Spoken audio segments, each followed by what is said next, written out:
Quoi porter lorsque l'on n'a rien à se mettre?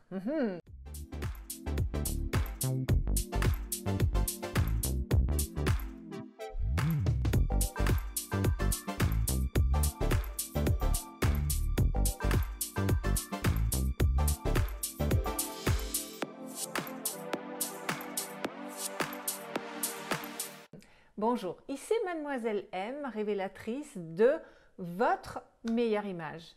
C'est une question qui m'a été posée par Chloé, à laquelle je suis ravie de répondre. Et je sais que Chloé n'est pas l'une de mes clientes, parce que forcément, si vous êtes l'une de mes clientes et que vous regardez cette vidéo, vous n'êtes pas censé avoir ce problème. Pourquoi? Parce que si l'on ne sait pas quoi se mettre, il y a plusieurs raisons. Et ça peut être que vous ne connaissez pas vos couleurs, vous me savez amoureuse de la couleur. Donc, pour moi, la couleur, ce n'est pas la chose la plus importante dans le style, mais c'est la chose qui est incontournable lorsque l'on veut savoir gérer sa garde-robe dans le less is more, c'est-à-dire dans le moins c'est plus. Donc, ce sont des personnes qui ne connaissent pas leur couleur, ce sont des personnes qui ne connaissent pas leur morphologie, ce sont des personnes qui ne connaissent pas leur style et par voie de conséquence qui ne connaissent pas, attention, je ne dis pas les basiques à avoir, parce que les basiques à avoir, c'est ce qu'on veut que tout le monde porte. Or, vous n'êtes pas tout le monde, vous qui me regardez là, vous êtes unique, vous êtes vous-même, donc qui ne connaissent pas leurs basiques à avoir. Moi, j'ai mes basiques, vous avez vos basiques. Et cinquièmement, qui n'achètent pas des vêtements par rapport à leur mode de vie. Et dernièrement, enfin, normalement, vous devriez le savoir si vous me suivez, ce sont des personnes qui n'achètent pas pour leur garde-robe, qui n'achètent pas des tenues entières, mais qui achètent des pièces isolées. Et mesdames, si vous voulez continuer à n'avoir rien à vous mettre, continuez à acheter des pièces isolées. C'est la meilleure façon d'avoir une garde-robe pleine de vêtements et rien à se mettre. Mais tout d'abord, si vous êtes nouvelle sur cette chaîne et que vous avez envie de recevoir mes conseils en look, en confiance en soi, en gestion de garde-robe et en féminité, eh bien, je vous invite à vous abonner en cliquant sur le lien et ensuite sur la petite cloche. Mais tout d'abord, eh bien, voyons ensemble comment il y a 10 façons de répondre tant bien que mal à cette question en essayant de trouver des pièces intéressantes dans sa garde-robe pour arriver à avoir des tenues à peu près adéquates et arrêter de dire « je n'ai rien à me mettre ». Première chose que je vous invite à faire, c'est à détourner vos vêtements.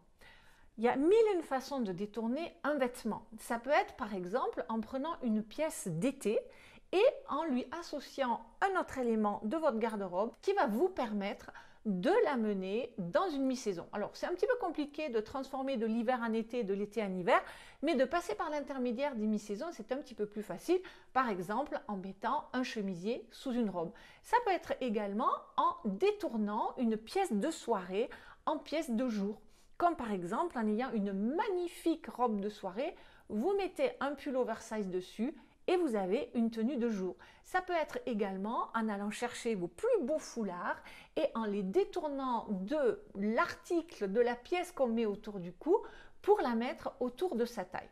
Deuxième façon de trouver des façons d'utiliser ces vêtements quand on n'a rien à se mettre, ça va être de faire des mixtures, on va dire des associations un petit peu différentes. Donc ça pourrait être par exemple en prenant des pièces qui sont réunies justement par le fait que ce sont des couleurs qui vous mettent en valeur et donc des couleurs qui s'harmonisent entre elles, mais que vous allez aller chercher dans des registres différents.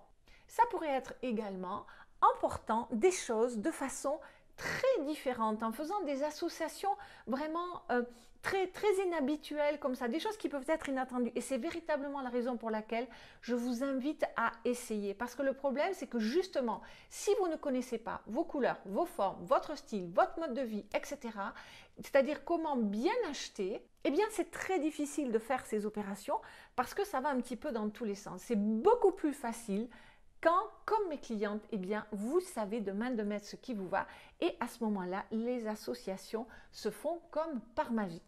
Troisième façon de trouver des choses pour composer des tenues intéressantes à partir de rien à vous mettre, ça va être de jouer avec les superpositions. Ainsi, par exemple, vous pourriez très bien mettre un sous-pull, une chemise et une veste. C'est un exemple. Vous pourriez très bien mettre un t-shirt, une veste, un manteau. Pourquoi, par exemple, ne pas mettre votre super gilet par-dessus votre robe et vous ceinturer la chose si vous avez une silhouette courbe? Quatrième façon, ça va être de jouer avec les couleurs. C'est-à-dire que vous allez utiliser la couleur de façon créative. Ça peut très bien être, par exemple, en partant d'une pièce complètement neutre de votre garde-robe et en lui ajoutant une super étole, une super écharpe dans une couleur vibrante qui, évidemment, vous met en valeur. Ça peut être en créant des tenues à partir de ton sur ton, à partir de dégradés, ou ça peut être en portant du color block, en portant un monochrome de la tête aux pieds. Évidemment, une façon aussi de solutionner le « j'ai rien à me mettre », c'est par les accessoires. Donc, par exemple, en allant chercher vos plus beaux bijoux et en les portant de façon différente. Ça peut être magnifique accessoire, c'est porter des super lunettes de vue ou des super lunettes de soleil, tout ce qui est bijoux de cheveux. Bref, l'ensemble des accessoires de manière générale.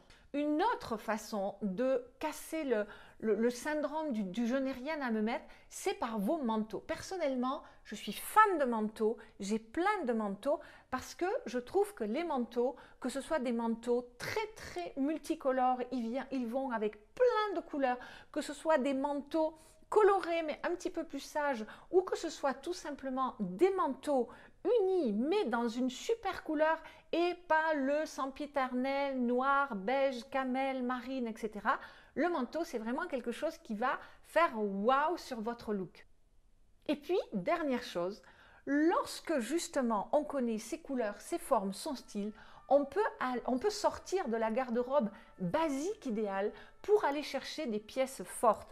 Et les pièces fortes, vous pouvez aller les chercher à travers des couleurs inhabituelles, à travers des imprimés, à travers des formes et des détails stylistiques différents. Bref, pour moi, la pièce forte est une super façon de casser sa routine et de vouloir associer les pièces différemment. Après, il y a d'autres petites choses que vous pouvez faire. Pourquoi ne pas aller guigner dans la garde-robe de votre chéri et aller détourner un pull d'homme, un chemisier d'homme? Pourquoi aussi ne pas mettre sous la pile ce que vous prenez toujours sur la pile et finalement, parce que, à nouveau, je dis, vous ne connaissez pas vos couleurs, vos formes, votre style et le problème, c'est qu'à 80% du temps, vous ne portez que 20% de votre garde-robe, eh bien, en rangeant vos vêtements sous la pile, forcément, si vous prenez le dessus, vous finirez par avoir une espèce de roulement. Même si ce n'est pas totalement satisfaisant, voilà, c'est une solution de secours en attendant de mieux vous connaître et de maîtriser de main de maître ce qui vous va. Et puis aussi, une autre façon, finalement, qui est plutôt pour solutionner que avoir de quoi se mettre le matin, eh bien, c'est justement d'apprendre à se connaître, de savoir ce qui vous met en valeur et de commencer à vendre et à acheter pour petit à petit remplacer sa garde-robe. Voilà Chloé, j'espère que cette vidéo vous aura aidé, vous aura donné des idées pour solutionner ce sempiternel je n'ai rien à me mettre à travers cette vidéo. Dites-moi dans les commentaires ci-dessous si vous avez d'autres idées, d'autres suggestions, d'autres remarques pour apprendre à sortir de ce syndrome, ou dites-moi si cette vidéo vous a aidé, dites-moi quelle est l'idée, peut-être la suggestion que je vous ai donnée de ces 10 conseils qui vous parlent le plus, qui vous interpellent le plus. Je lirai vos commentaires. Et puis bien sûr, merci pour vos pouces en l'air. Dites-moi si vous avez apprécié cette vidéo, ça m'encourage à continuer à en faire, à vous donner toujours plus, même si je ne vous donne pas tout. On m'a dit récemment que je donnais beaucoup. En fait, je pense que je vais vous faire une petite vidéo qui va vous expliquer qu'en réalité, je ne donne pas tout, parce que sinon, qu'est-ce que je donnerai à mes clients? Forcément, il y aurait un petit souci. Bref, j'ai divergé. Dites-moi si vous avez aimé cette vidéo. Merci pour vos likes, pour vos pouces en l'air, pour vos partages, pour vos suggestions. Merci Chloé. C'était Mademoiselle M, révélatrice de votre meilleure image. Bye bye.